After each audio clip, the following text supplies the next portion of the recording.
Assalamualaikum warahmatullahi wabarakatuh.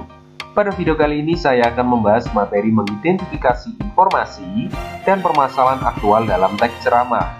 Setelah mempelajari materi ini, siswa diharapkan dapat mengidentifikasi informasi dan permasalahan aktual dalam teks ceramah.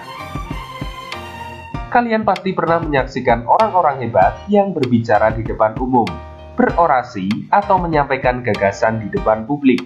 Seperti Bung Karno, kemampuan pidatonya tidak diragukan. Pidatonya membuat orang-orang takjub, tergerak, dan terbakar semangatnya. Kita pun bisa seperti Bung Karno, asal mau berlatih dengan rutin. Hal itu dikarenakan berbicara di depan umum atau public speaking bukan hal mudah.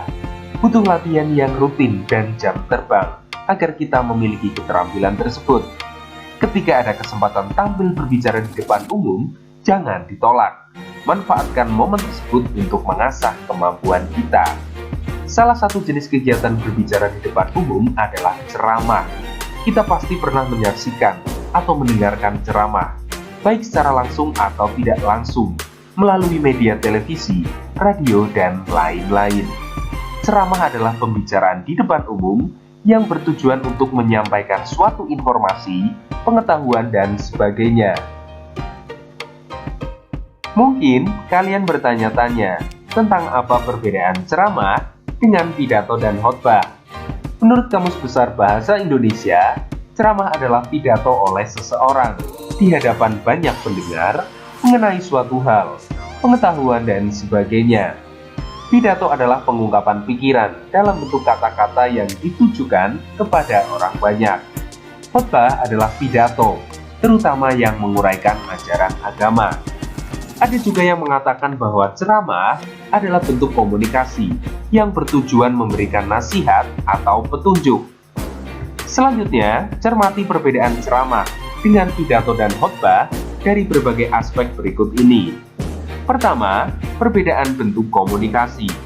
Ceramah termasuk bentuk komunikasi dua arah karena seringkali ada interaksi antara penceramah dengan pendengar. Sedangkan pidato dan khotbah termasuk bentuk komunikasi satu arah.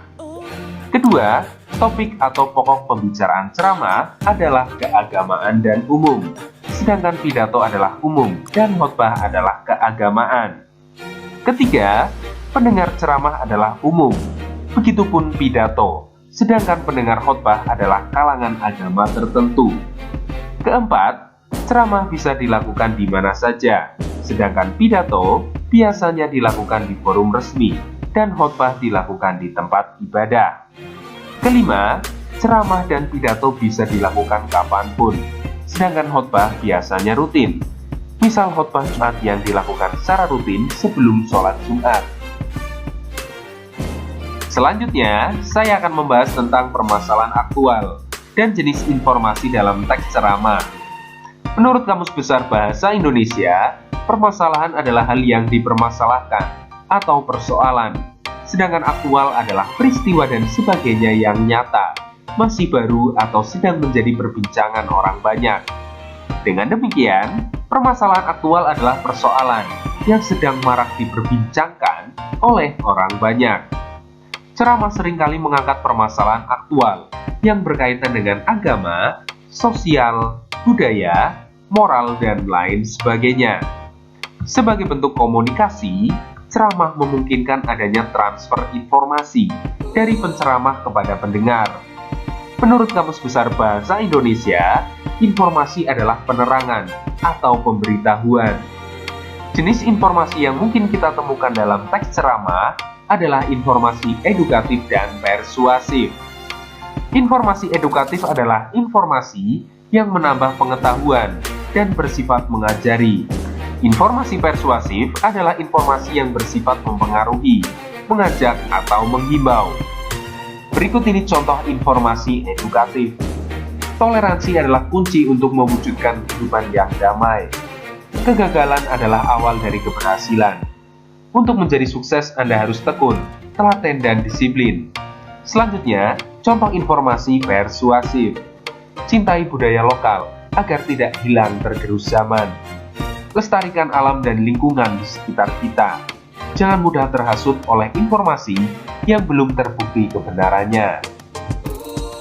Selanjutnya, cermati kutipan ceramah berikut. Dalam kutipan ceramah tersebut, paragraf 1, 2, dan 3 mengandung informasi edukatif.